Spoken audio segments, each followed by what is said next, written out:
Please welcome to the stage Everette Taylor and Michelle Castillo.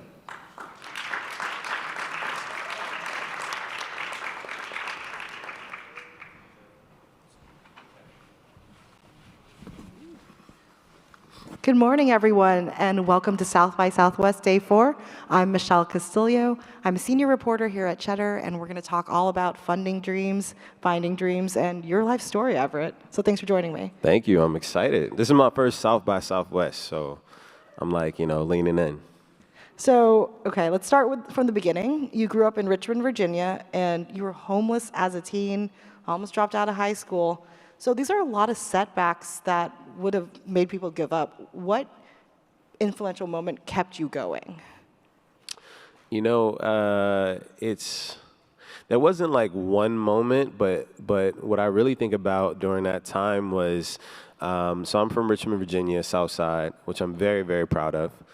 And I would go to the local library, the Broad Rock Public local library, just to seek shelter and just have a place to stay when, the weather was bad.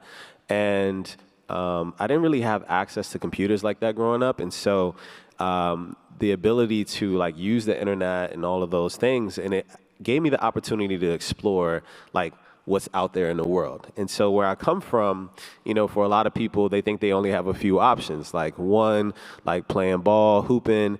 I'm like 5'11" on a good day, 5'10" mostly, you know what I'm saying? I'm not really that tall, depending on what type of boots I'm wearing. And then, or you could rap. And my bars were trash. So like I knew that I wasn't gonna be able to be a rapper. Nowadays, probably I could because they can't rap, but back then, you really had to be able to spit or like, do something illegal, which my mom would have been very upset about. So I actually discovered tech. I discovered tech. So I was seeing like all of these, the Jack Dorseys of the world had just started Twitter in 2006. Mark Zuckerberg had started Facebook a couple years before that. And so I saw this as a path and an opportunity for myself to do something with my life and do something different that I was really excited about. And so I actually Googled tech schools in Virginia, and Virginia Tech came up, and I was like, oh, I probably should go there. And so I actually washed window shields at the gas stations, played drums on buckets just to raise money. My girlfriend at the time, well, my girlfriend kind of at the time, her family helped me out to put in one college application. And that was to Virginia Tech. And so that was like my pathway. Once I was able to get off the streets, that was my pathway into tech, which was like really life-changing for me. But your first job was 14, right? Yeah, my first job was 14. Yeah, that was in marketing though. Yeah. I heard your mom made you get a real job. Oh, yeah. So my mom is very anti-drugs. For a reason. A lot of the people in my family, a lot of the men in my family, I didn't have my uncles and men in my family around growing up because they were all either like locked up or in jail over the drug game. And so when I was 14, I was starting to do some things that I shouldn't have been doing. And she forced me to get a job. And so maybe some of the Gen Z people in the room may not know what classified ads are, but it's like Craigslist, but like physically and less creepy. And she forced me to get a job, go to this job interview with this company called International. And funny enough, I just got to speak to the CEO recently, which was like really, really cool. But yeah, that was my first job. It was a marketing gig at a nonprofit called International, which serves a lot of the national parks across the country with like gift shops and stores. And so I started doing marketing for them at 14, and that's when I got my first job, and that like really changed my life because it gave me an opportunity to see and experience things outside of my neighborhood. I was really like, all I really knew was the hood up until that point. And so like working in these spaces, in these museum spaces, doing marketing for their products and books and everything like that, I got to meet people from all over the world. Like I grew up in a Black and Hispanic neighborhood. Like I didn't really get to meet people from other parts of the country or different parts of the world. And so it really expanded my viewpoint on things. And that was really, really important for me in my development. It's also, I mean, you've been recognized for your marketing genius. You've been named an influential CMO, but I guess it all started when you were 14, the first job. So when did you know you had a knack for marketing? Immediately. Like, I knew it immediately. Like, it was like a fish in water. Or like yesterday, I was at Culture House. If y'all don't know what Culture House is, it's where all the black people congregate at South by Southwest. It's beautiful. I was on the basketball court. I hadn't touched the basketball in like a long time, and like it's just natural for me. That's how marketing is for me. It just was like a natural thing. And I remember being in that interview. I was 14 years old. I didn't know anything about marketing.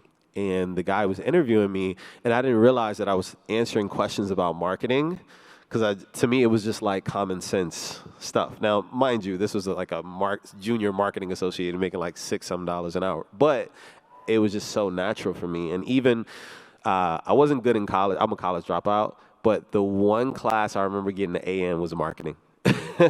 And so, marketing has always been like something that was really natural for me.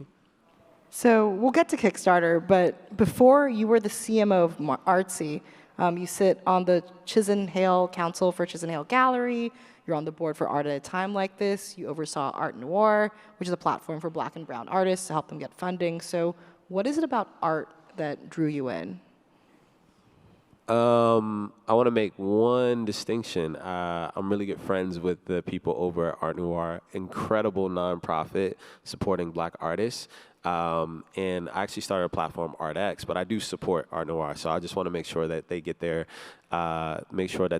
credit. But let me, can you repeat that question one more time? So what is it about art that drew you in? Yeah, so art is something that has been like my escape in a lot of ways. And when I was growing up, I was like a really artsy kid, no pun intended. Like, I really love the arts. I love music. I love art. I love theater. Anybody that may have grown up in the hood probably know that makes you mad lame. Like, you're not the cool kid, like, if you like art and music and theater and stuff like that. And so I used to get teased when I was a kid because I was into the arts. And so I kind of drew away from that, the pressures of that. And that's a whole nother conversation around like black masculinity and all these things. But I didn't feel comfortable. And it wasn't until later in life where I rediscovered art and my love for art and being like who I was and comfortable in my skin and really embracing that.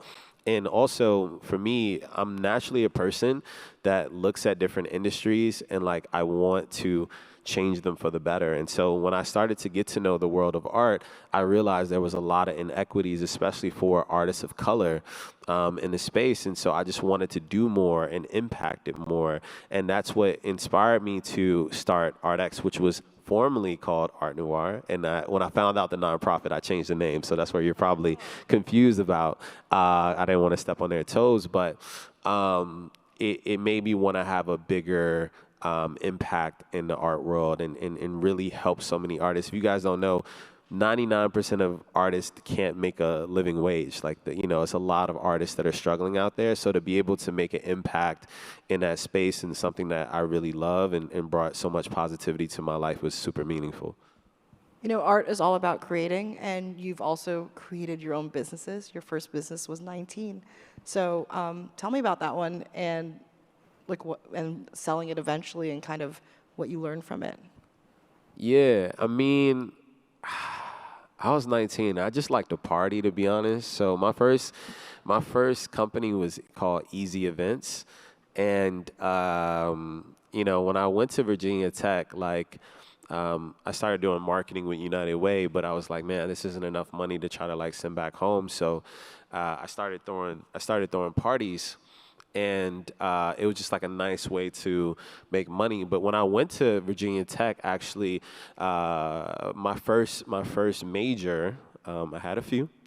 My first major was actually computer science and computer engineering. So I started learning how to code, and I met other engineers. And so one of the biggest issues with events back then. Like, I think Eventbrite was still pretty young, and in that time, was that people was like, man, like, I don't want to have to bring cash to events and like pay at the door, like trying to pre-sell tickets. And so we actually created a platform where we could pre-sell tickets for our events.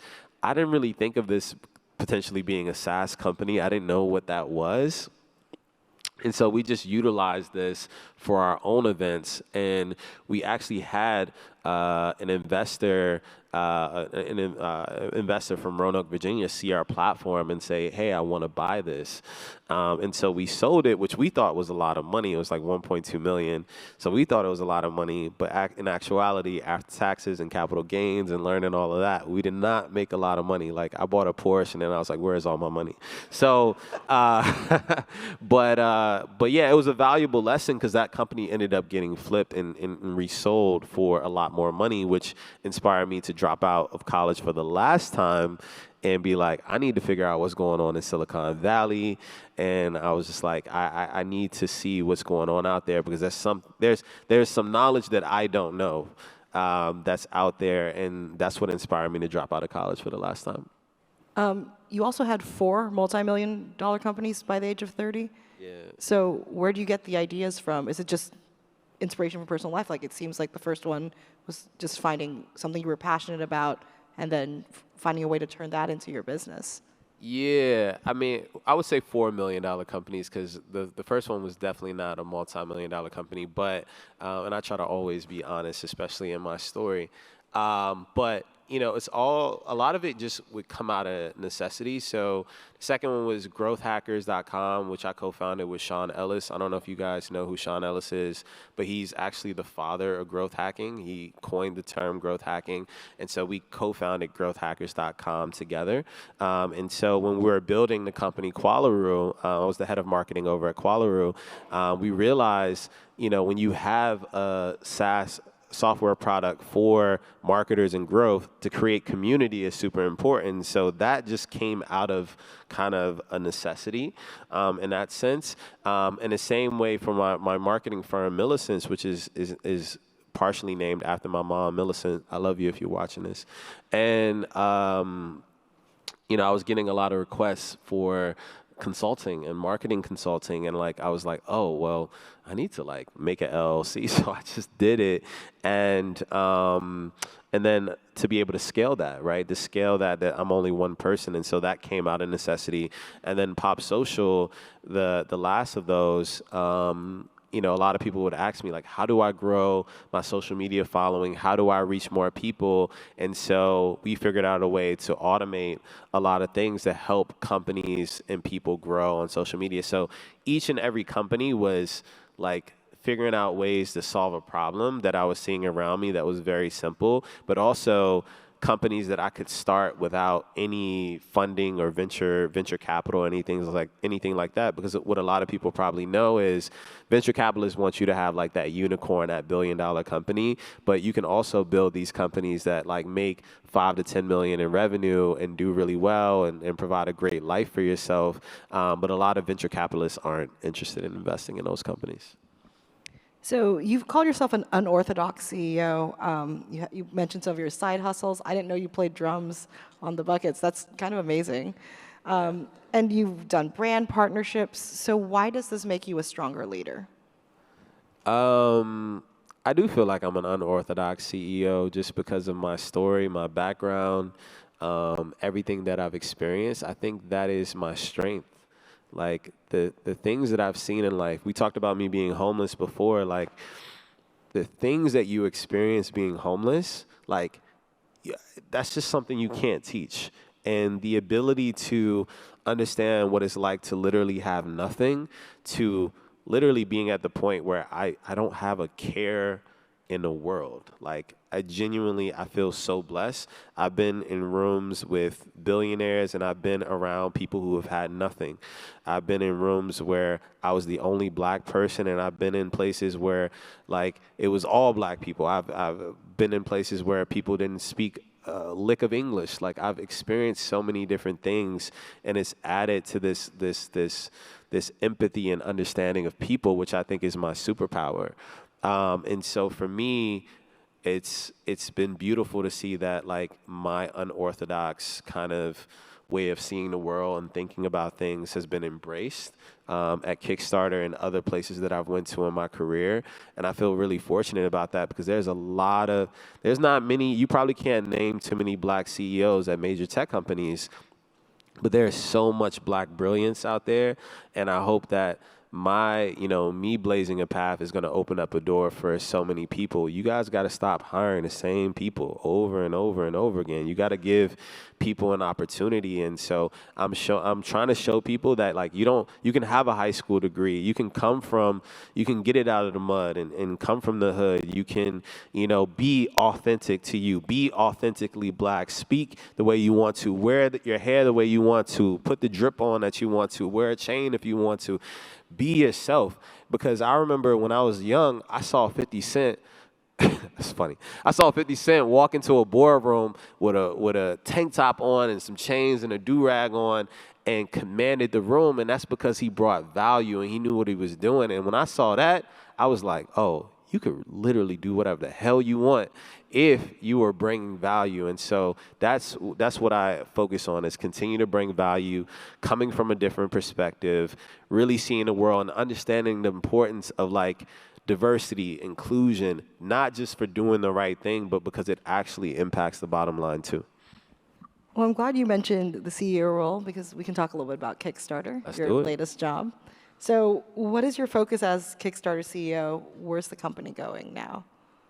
Oh, there's so many things I want to do. Honestly, is there any like entrepreneur CEOs in the room? Of course, so many. How frustrating is it like having like a crazy beautiful vision and like product and engineering and everything can only go so fast? Like I have so many big dreams and aspirations for a company. Even a company as mature as Kickstarter, we can only move so fast. But there's a few things that come to top of mind. Number one is innovating and building the business, right? And so Kickstarter has had some of its best years over the past couple years. Most people don't really know that, but still at the same time, I feel like the company has been somewhat stagnant over the past years, even though, they've grown in revenue. And one of those reasons is that they have never really fully embraced the crowdfunding ecosystem in a brand building way. Kickstarter is a PBC, a public benefit corporation. And so very much about doing good in the world. But one of the things that I want to bring to Kickstarter is that we can do good in the world and still get to the bag. We can still grow revenue. We can still launch new business lines. We can still bring a lot of value. And so the two things that I just launched, which is in phase one, so it's going to get even more crazier for us and bring in more revenue, is two new business lines to really support creators on the platform. So these are the first two business lines Kickstarter has ever had in its history since it started. The first one being digital marketing services. Obviously, I'm a marketer. I understand the power of marketing. My mentor is Chad Dickerson, who is the former CEO of Etsy. One of their biggest revenue drivers is their digital marketing and advertising business. So I'm recreating something similar to that at Kickstarter. And for two reasons. Number one, we can help bigger creators or people with those that, these really, really great ideas, really scale that. So if you're already raising a couple mil on Kickstarter, we feel very confident we can 4, 5, 6x that, right? But what I'm really inspired by is the ability to help smaller creators. So like if you're, if it's a kid out there in Omaha, Nebraska, has like 100 followers on social media, but that person has an incredible idea, right? And maybe they don't have the budget to spend on digital marketing and things like that, but to be able to underwrite that digital marketing for them and really help people like that scale, that's something that I'm really, really, really excited about. The second thing is something called pledge management, which probably nobody in the room has probably heard of unless you've done crowdfunding yourself. And pledge management, to explain this a little bit better, so say you start a Kickstarter, Michelle, and you raise $1 million, right? And you had thousands of people support you. Kickstarter, throughout its entire history, has said, hey, here's your $1 million, Michelle. Good luck. like not supporting you with like shipping, fulfillment, taxes, all of that stuff. And so for me, as someone who started their own business before, I understand how difficult all of that is. And so we're bringing pledge management now. Again, this is coming in phases, but pledge management to everybody who's going to use Kickstarter so they can help manage their business. And what's beautiful about pledge management is that it also offers the opportunity for people to take post-campaign pledging. On average, with the use of a pledge manager, people are making 30 to 50% more just from post-campaign pledging. So just think about that from a Kickstarter revenue perspective. Once we scale that, that could just be a 30 to 50% increase in revenue just from getting people on Pledge Manager. You add digital marketing services above that and all the other things that I have to really focus on the creator, as well as what I call backer development, creating more personalized experiences for backers. One of the things that backers are the people that go on Kickstarter and support Kickstarters. And so what I really want to create is community on Kickstarter. For a lot of people that use Kickstarter, you'll go and you're like, oh, my homie Dre just did like an e-bike in 2019, and like I haven't used Kickstarter since, because a lot of people that come to Kickstarter is because they have a friend or a family member who's doing something, or they see an ad and they go on there. But what I really want to create, we do have a really dedicated, passionate community, but I want to scale that so that people are regularly using that. Like if you're into music, you want to go on there to see what new music is coming out. If you're into comics, if you're into fashion, if you're into tech, you want to use Kickstarter to see what's next. I think really developing that backer network and really developing that community on Kickstarter is going to be extremely important. And the last piece, sorry I'm being so verbose here, is like the inclusiveness standpoint. The facts are the facts. Black and brown people are less successful on Kickstarter. White males are the most successful people on Kickstarter. So what can we do to make them more successful? I already talked about pledge management. I talked about digital marketing. But the thing that I'm super duper excited about is something called Forward Funds. So what Forward Funds is a program we're actually going to be developing our own nonprofit within Kickstarter, is raising funds to put into the projects of Black and brown and underrepresented creators on the platform. So we can guarantee, oh, thank you. I appreciate it. Thank you. And so what I'm really excited about this for is that we can now be able to support them maybe up to 25, 30% of their project to give them a leg up and give them the advantage that they typically don't have on the platform. And so that's something I'm really excited about, really scaling that up. I want to bring millions and millions of dollars to put into underrepresented creators on the platform, because I think that's super important as well. You know, Wow. Thank you. I'm really glad you talked about that, because I had a bunch of friends who've done Kickstarters. I've supported several Kickstarters. And the fund management part has been really difficult for them, not really realizing, especially as a new business, what you might need a few years down the line or a few months down the line. Are you guys looking at any mentorship possibilities, like kind of moving in that direction to help people in that side? Yeah, I mean, I think the support we talked about in the green room, like thinking of how to utilize technology to scale that one-to-one kind of like user support and things like that. Like one of the things that's the hardest about a Kickstarter is like just creating a Kickstarter itself and knowing like what best practices to do and what things that you need for your business to be successful. So that's like one piece to it. But I talked about community, right? So we have so many amazing people that have been successful in Give Back. How do we scale their support? And so that's definitely on the roadmap, down the line, thinking about how we can provide mentorship and help people and expand outreach and support for the creators on the platform. So, for those that are a little bit mid-sized, that are trying to get that VC funding, the VCs more and more want companies to build out their business before they invest. So how can Kickstarter bridge that gap before they get to that stage?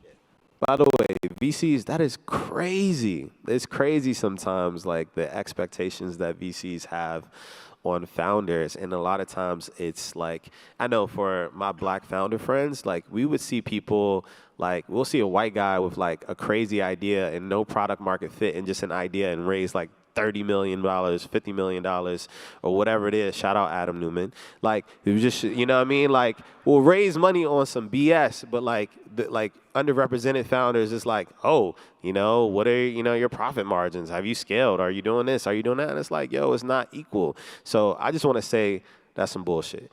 Secondly, to the founders that are looking to raise capital, if anyone ever like watched Shark Tank or anything like that, you'll see like a lot of those people start on Kickstarter. Some of the biggest companies in the world, from Peloton to Allbirds, Oculus was before they got acquired by Facebook or Meta or whatever they decide to call themselves week by week. Acquired them, you know, all started on Kickstarter. So there is an ability to really raise some real capital on the platform, especially if you can galvanize community and you're not giving part of your company away. Like, it's so predatory sometimes, the VC system, sorry VCs, is like, hey, I'm a founder, I have a really great idea, I can't get this off the ground without any funding, so I'm supposed to give you 40% of my company for $1 million to get this off the ground, or whatever that may be.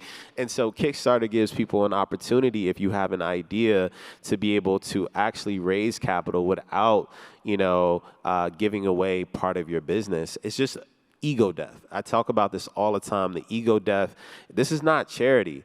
GoFundMe is charity. Kickstarter, you're expected to bring that thing into the world. This is the real deal, baby. So I think Kickstarter is a really viable option for people to actually bring something into the world, from tech to any type of business that you may have. And it doesn't have to be this big, you know, billion-dollar unicorn company. It could be like, yo, I just want to do some cupcakes. And I'm like, yo, do that. I appreciate that. I love cupcakes. I actually want to go back to the VC conversation. So according to Crunchbase, black founders raised just 1% of VC funds in 2022. I also did a story earlier where I found out that low credit default risk black founders and brown founders had the same acceptance rate for loans, for emergency loans from banks, as high credit risk defaulting white founders and even mid-range ones. So how do you change? You surprised? I'm not surprised. Okay. But how do you change the mentality of traditional banking, traditional VC funding to support more diverse ideas? I think traditional banking got a lot of issues right now. But, you know, for me, yo, we got a crazy energy at Kickstarter. We're like, F the system, like do it on your own, like, you know what I mean? Like, that's just the energy that we're trying to give. And like, but to do that, we have to be a place that feels inclusive and safe.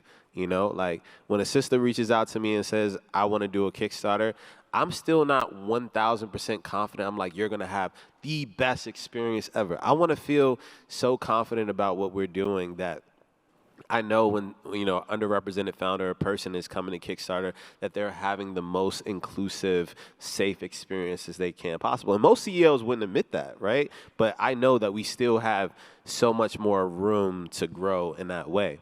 But what I will say is that we got to just continue to crank out these success stories and continue to give that visibility to all the people out there. There's so many successful underrepresented founders and people out there that are like literally hidden figures, you know?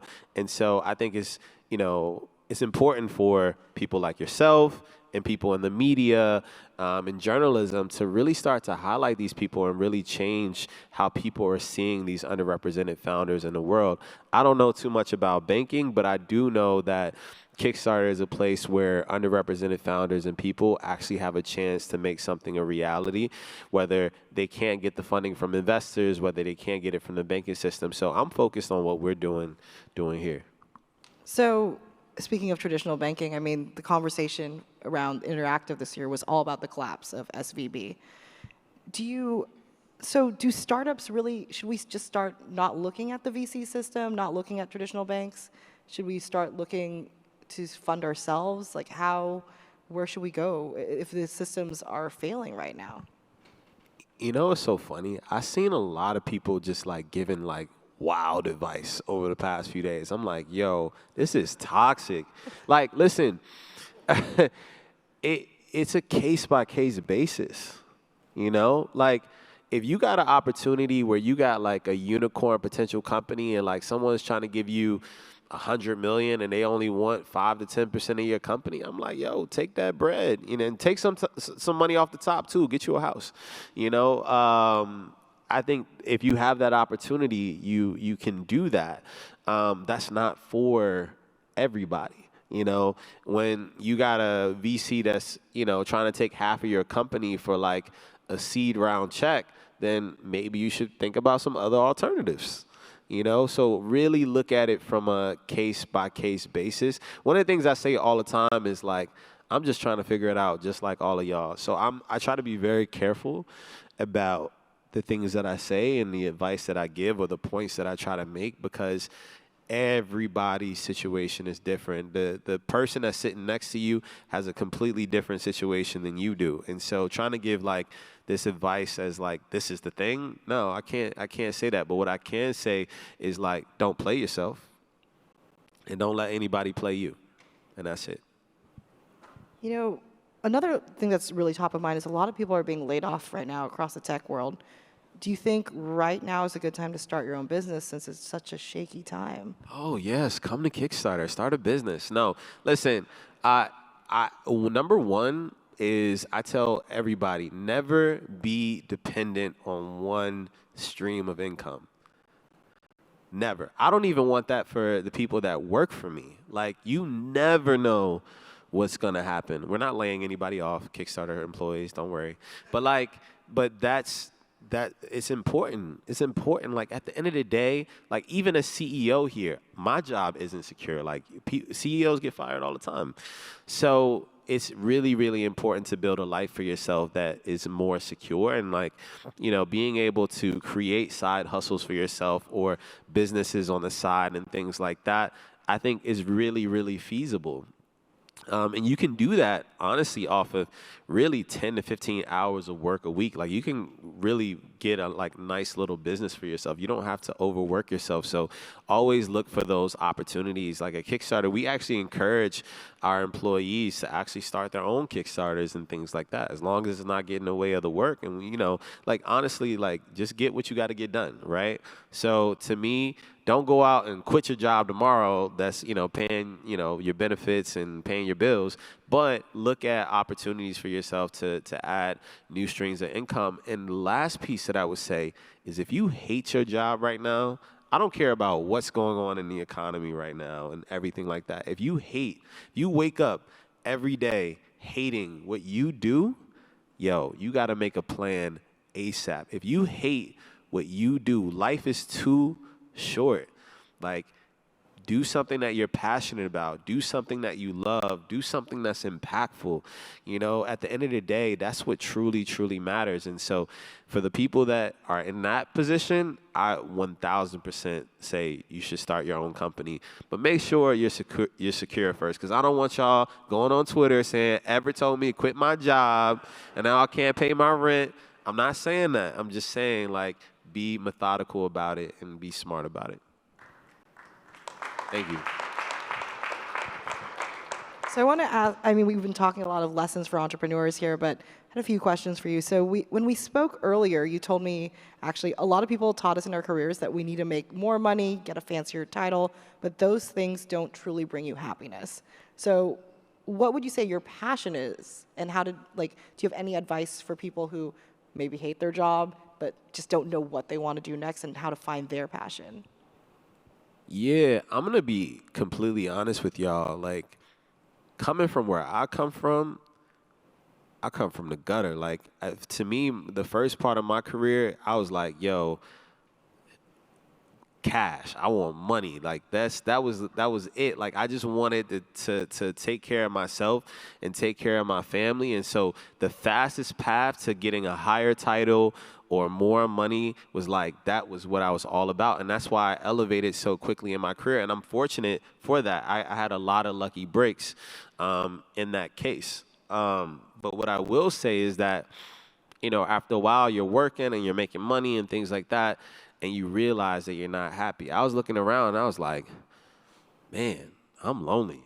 Man, like I haven't spent time with family. I can't remember the last time I made it to this person's birthday. I don't know what's going on with them. And it's this weird juxtaposition, like, because I've been like kind of in the spotlight with this thing for a while now, and it's this juxtaposition of people looking at you and being like, yo, I want to be just like you, and you looking at your life and being like, no, you don't, because you're not happy. You don't feel fulfilled in life, And so, like, yes, I appreciate everything I'd done prior to like Artsy and Kickstarter and things like that, but just to be honest, like, I wasn't passionate about selling stickers. I wasn't passionate about, this SaaS product, but Artsy presented this opportunity for me for the first time in my career to truly do something I was passionate about.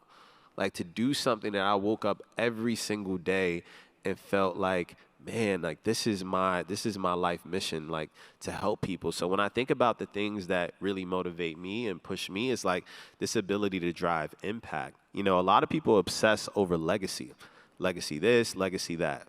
And for me, a lot of times when people think about legacy, they think about how much money they made, what titles they had, what, real estate, all this stuff that they've done. For me, real legacy is impact. It's the things that people will never remember you for, the things, the little micro, interactions that you have, or supporting this entrepreneur, or maybe going to Kickstarter and supporting somebody for $100. Like, those things are really what matters, because outside of maybe Beyonce, ain't nobody gonna remember us in 100 years.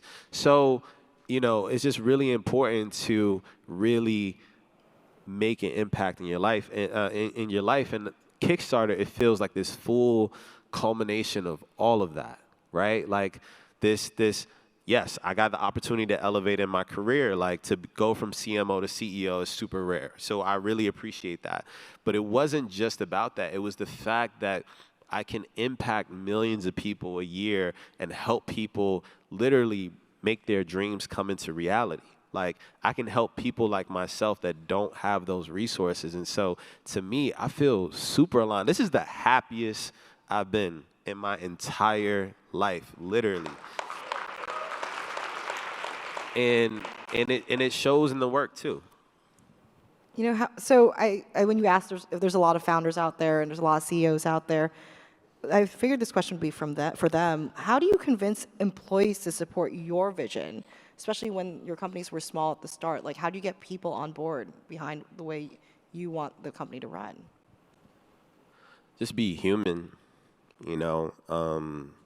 I think having a really solid vision, for Kickstarter, to me, it's two things. Like, I want to scale and build up this community because I want to help more people, which is super in line with Kickstarter has always been about. So that was easy. It's like, hey, let's help out more creators. Let's bring more joy into the lives of the people that support and back these projects. But the thing that I don't think ever truly existed about Kickstarter was like, hey, I want to make y'all some money too. Like, you can do good in the world, but also make some money. You can have some work-life balance. We can pay more.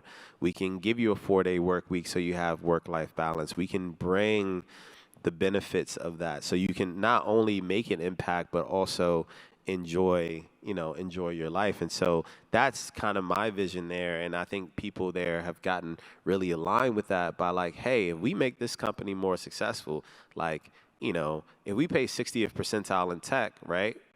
Like, I want to pay 80, 90 percentile. Like, I want Kickstarter to be the place that everybody wants to get in. Like, it's like, the line outside the club is crazy because everybody wants to work at Kickstarter because the most diverse place, the most inclusive place. We get into the bag. We giving out crazy bonuses, great salaries, and we're doing incredible work. And we're, influencing the world around us. We brought trillions of dollars of economic impact. Like, that's the thing that, like, really I think is special. And a team really understands that. They understand that, like, I'm so impact focused, but I also want to take care of them at the same time. So it was really easy to get people on the same page. You know, you've worked with some amazing people. You've worked with Issa Rae. You've worked with amazing companies like Peloton. How do you find who's going to be a good partner for your vision? Do you have any advice for anyone? I mean, I can't take credit for them because that was before my time. Shout out to Issa, she's dope. I think you never really know, you know? I think people try to be like Nostradamus and like think that they can predict what is gonna be this or that. All I can say is like, if you have an idea and you're passionate about this idea and you believe in this idea and you got the heart to hustle, come over. Like, come over and use Kickstarter, you know? But the last part is important because a lot of people, they think they can just come on Kickstarter, start a project, and then people just gonna give them money. It doesn't work like that. You gotta hustle. You gotta campaign for yourself. You gotta believe in what you're doing. Like, you truly, truly gotta believe in what you're doing. So to me, that's anybody. I don't care if a project is, if someone is Issa Rae or Tay. Like, I really don't, it doesn't really matter to me, like, as long as people are making their dreams a reality. You know, speaking of being your own brand, I mean, you've become an influencer. You were previously named Social Influencer of the Year by Black Enterprise. So what advice do you have for people out there who are trying to be their own brand, to try to hustle, to try to get recognition for these companies? I really hate the word influencer. I really do. I consider myself a creator, and I love that word. I love that Kickstarter uses that word, creator. And to me, at the end of the day, Michelle, I'm a hustler. So for me, when I think about the space, like, no one gets into tech thinking that they're gonna have social media followers or work with brands or be this person or that person, besides maybe Elon Musk, right? Like, no one gets into this like thinking they're gonna be this. I didn't get into this thinking that. And it was just my story. Like, when I was coming up, it was just like a few of us. It was like Dave from Squire and Morgan DeBond from Blavity and like all these places. Like, it was just like a few of us like trying to figure this, like, you know, this tech thing, this black tech thing out. And I think for me, it was just my brand and like who I was, being one of the few, helped me grow a personal brand really, really quickly. But I never expected that. But when I started to see two things. Number one, how this became a new income stream for me. Like, I don't come from, you know, generational wealth. So when I can start generating the type of money I've been able to generate through brand partnerships, that has become a business upon itself, you know? The day you guys stop seeing me do partnerships with brands, just know I'm probably on my way to an island, deleting all of my social media, and I made enough money to disappear. Until that point, I'm gonna do those partnerships, right? The second thing is that I actually saw the building of my personal brand impact the business, and that doesn't always happen, right? That doesn't always happen. Sometimes you'll see founders and CEOs building their personal brand, and it doesn't have an impact to a bottom line. If you guys want to help me after this, download Kickstarter and start backing projects so I can tell my team this was worth it. So, but seeing the impact on the bottom line of doing those things and building a personal brand and stuff like that, like, my following on Instagram is bigger than Kickstarter's. My engagement is higher than Kickstarter's across different platforms, LinkedIn, whatever. And so I see the power of using my platform to really get the word out for my brand. And so I think that's what's been most special about it, is one, it's created a new income stream for me, but also it's provided impact for my business as well. So I want to open the panel up to some questions from the audience. If you are out there, you can go to the South by Southwest Go app and click on the Engage on the event page to submit a question. So we have a few from the audience. I'm going to start with the first one from Nemos Kostulas.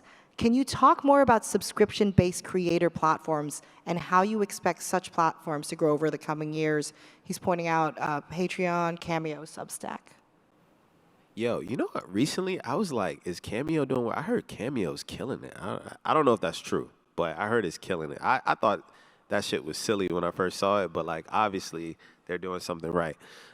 In terms of Patreon, listen, like I'm focused on Kickstarter. Like that's like my number one thing. Like I'm really not paying too much attention to what other people are doing. The one thing that's cool about Patreon though is that I do think there's like some synergy between Kickstarter and say a company like Patreon for that subscription model. But I just think they're tough businesses. I think it's a tough business to continue to scale, and they got to find new ways to make money and things like that. But listen, I'm not gonna speak on nobody else's business. Look, I grew up this way. They were like, "Yo, don't speak on somebody's business. Like, stay in your lane." So I'm not gonna speak on something that I don't know about. But I do think it's really, really interesting. I do think there's an important place for subscription platforms, creators. You see all of these other major players like Meta and YouTube trying to get into the same space. So there's something there. But I'll be honest, I'm not paying too much attention to it to really give a real genuine answer on it. So we have another question from Katie Hankins. So you talked a lot about bringing value into every room you go into. Would you say value is mostly knowledge? Or how do you find your value and how do you increase it? Yeah, I think value can be literally anything. Like it doesn't have to necessarily be knowledge. The most, honestly, and she's super smart and super sharp. One of the most valuable people in my life is my EA. I tell people all the time, like, you get a great executive team and you get a great EA. Like, that is so important. Like, it's people that do the small things. Like, it's not just the people that come up with the strategy. It's not just the people that have the big ideas and things like that. It's the people that are doing the small things. Like, our customer support team at Kickstarter, they are a huge representation of what Kickstarter is. They're having those, micro conversations with people, at scale, And so to me, it's like, it's not about just the knowledge you bring. It's about the empathy you bring, the effort you bring, the actions that you make. And so to me, that's the way that I look at things. Like value can be a whole lot of different things. In terms of finding your value and increasing it, ask yourself, like I've had to ask this to myself plenty of times in my career, like what is your unique proposition in life? Like what is the thing you uniquely do better than most people, right?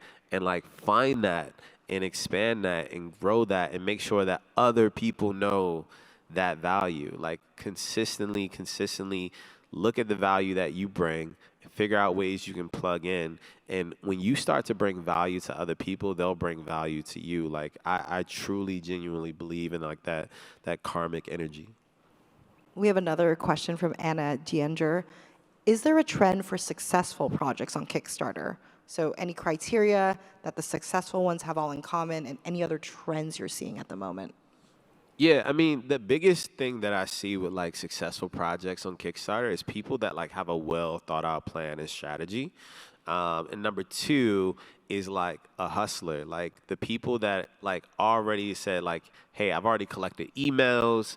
I know the people that are gonna support me. I know guarantee like day one. I see people all the time. They reach out to me and they be like, hey, I launched a Kickstarter. I look, and it was 2 days ago, and like no one has like they haven't told their community yet. And I'm like, yo, you just missed the whole algorithm. Like you got to send people immediately to your page. So the people that are ready to go, have a plan in place, have a marketing strategy in place, and have realistic goals. I tell people like all the time, like even like, at the end of the day, say you're creating a film and you need $50,000. Like sometimes you want to make that goal $25,000 and have stretch goals. I see you'll go on Kickstarter today, you'll see something with a $10,000 goal and then raise $1 million.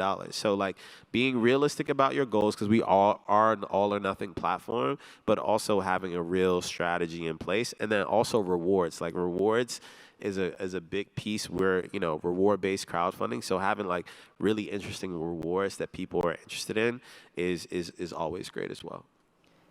Now from Binta Diallo, please can you talk more about how independent Black singer-songwriters can benefit from using Kickstarter? I think we always get in this idea that Kickstarter is all tech companies, but Oh no! Like, yo, we had someone, nominated for a Grammy this year. Like, we've had people nominated for Grammys and things like that through Kickstarter. Music is something that is like really interesting to me. I've been having conversations recently about the music industry, and like most industries, it's very problematic. And I think that I want to see Kickstarter as a way that independent artists and singer and songwriters can feel like, hey, this is how I tap into my community and get the projects that I want to get done actually done. Like, I don't need a label, I don't need front money, I don't need any of that. I can actually use Kickstarter. But the piece that I would say to this that's important for musicians is like build a genuine, authentic following. I know people with like 1 million followers and they can't get 200 people to a show, right? But there might be a person with 1,000, people following them, and like half of them will go out and support anything that they do. So my biggest advice is like grow a genuine following and audience that really, really wants to support you. Because if you do that, Kickstarter can do magic and wonders for people like that. The second thing I would say to people in music is, you don't have to just do music. Like, whatever it is that you want to bring into the world and other interests that you have, you can actually utilize the platform to do that as well. I thought this was an interesting question. So what responsibility do you think crowdfunding companies have in moderating campaigns that people want to start that maybe might not align with your own personal values? Yeah, so first and foremost, like, we're not gonna bring anything harmful to the platform. Like, that's not gonna happen. I want it to be a very open and inclusive platform and things like that. That's important, but like, I think there's things on the platform that I don't necessarily like, but it's not harmful, and that's the biggest thing for me. Like, recently we had like this AI project that was stealing work from different artists. Like, I'm not gonna do that. I'm not gonna allow that. I'm not anti-AI, but I'm not gonna have a project on the platform that's stealing from artists. And so that's the biggest thing for me, is like making sure that we have things on the platform that's not harmful, but I'm not here to police the things that I like or dislike. So you spoke a lot about the value, direct and indirect mentor-mentee relationships that people have given you personally. Do you currently offer any mentor opportunities? And this is from Dominique Burrell Page. What's up, Dominique? I see what you're doing. Email me. But I will say this. I'll tell this story, and I literally, no, I won't put his name out there. When I was like young in my career and I was building my first companies, there was this guy who like had raised some significant money and like, was doing this thing in Silicon Valley and was like a darling. And I remember reaching out to him, not getting a response. I remember someone else telling me like, oh, I reached out to this guy and didn't get a response. And I got a chance to meet him, super nice guy. And I remember the guy that I spoke to that also didn't get a response had like this really big chip on his shoulder. And now, like, it's so funny how life gives you perspective, because every day, like in my DMs on LinkedIn, email, like I get tons of requests for mentorship, my time. I literally can't see everything. I literally can't do anything. I can't literally do everything. But I do mentor and I do make as much time as humanly possible. But at the end of the day, too, you got to take care of yourself. And I had got to a point where I was doing so much that I realized I wasn't getting the work that I needed to get done. I wasn't even finding time for myself. So the answer is yes, with making sure that I balance self-care at the same time. Wait, if you're a Black or brown creator looking for a mentor in this area, besides reaching out to people that you admire, where else could you look to? Have you found anything that might help people out? Oh, I mean, there's so many different programs that are out there to get mentorship and support and things like that. It's like sometimes you got to take that. to me, a great mentor is someone who's a self-starter in the first place, like someone that's going to look for those programs and the ability to do that as well. And so there's a lot of options out there. And like, I will always speak to anybody. If I see it, I will always speak to anybody who reaches out to me if I can. But mentorship is something I take really seriously too. Like that's a real commitment. And so there's plenty of programs, plenty of people out there that are offering active mentorship. And I think people should definitely take advantage of that. So in terms of partnerships for Kickstarter, what do you envision for growth in that area? And that's from Johnny Tangle. Oh yeah, that's a great one. Number one is for Forward Fund. So I don't know who's in the audience, but if you're working for a big nonprofit or a big corporation that wants to support creators on the platform, that's one way. Like, I'm really excited. We're in conversations with some really interesting organizations and companies to give money to our Forward Fund. So like, I think that's going to be a big part of our growth, because not only is it going to, give money to those creators, but you could actively say you're working with X company that focuses on film, and like that could be an open call to bringing more filmmakers. So not only are we getting growth by bringing money onto the platform, but it's also attracting different people through the platform, knowing that capital is there. The second piece is like partnering with different organizations to spotlight and bring some energy to different specific niches on the platform, whether it's comics, whether it's fashion, whether it's music, art, et cetera, et cetera. I think through partnership, we could do some really, really cool things to bring awareness in those niches and bring some really cool people on the platform as well. So this is from Abhishek Balkarishnan. You talk about building out community to support creators. So what people and process do you need to support the community, and what resources could help?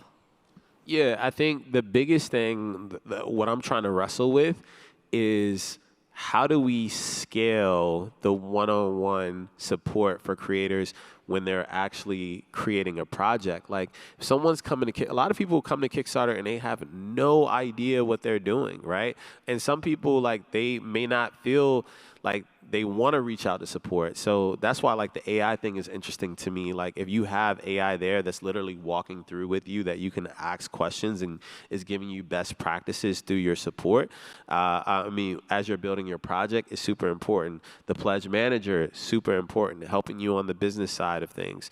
The marketing, the digital marketing aspect, helping you scale and things like that. And so the three big things to me is like, or four big things is, one, helping you manage the business, pledge management, helping you scale the business, digital marketing, helping you initially when you start to be successful, which is a customer support thing, and really, figuring that out at scale, which is not an easy problem to solve. And then the last piece is like, how do we continue to nurture and support these creators post launching and post campaign as well? So you speak of the need to hustle. There's also a need to invest in digital marketing for a Kickstarter campaign. So how do people cross that bridge hurdle? From Roseanne Healy. Yeah, I'm really glad you asked. Now, like the phase one of this is a partnership with a digital marketing agency called Jellup. There's going to be different phases of this. So this is right now in beta, so we're only working with certain creators and things like that. And right now, we're not underwriting spend. In the next phase of this, we're going to actually be underwriting spend for creators, meaning that you don't have to have the upfront money for your digital marketing. And so if we see you and we believe in your idea and we think we can support you, we'll underwrite that spend for you, which I think is going to be a game changer for a lot of creators and help them cross that bridge and hurdle. So I'm going to take the final question. If you want to get your story out there, how do you make people listen? I mean, you've had such a great experience with this. This is important for anyone looking for a personal brand, for a company mission. But yes, how do you make sure that people listen, and how do you get your story out there? That's a really hard question. We live in a time now where people are on their phones, their attention spans are like this small. It's insane. I think we all have ADD at this point. And grabbing people's attention is so hard. the one thing that will always stay tried and true is bringing value.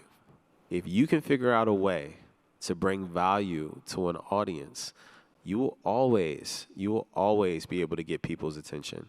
You know, whether it's giving people hair tutorials or it's, you know, making them laugh, if it's, you know, giving them advice on how to, you know, build your next Kickstarter, whatever that may be.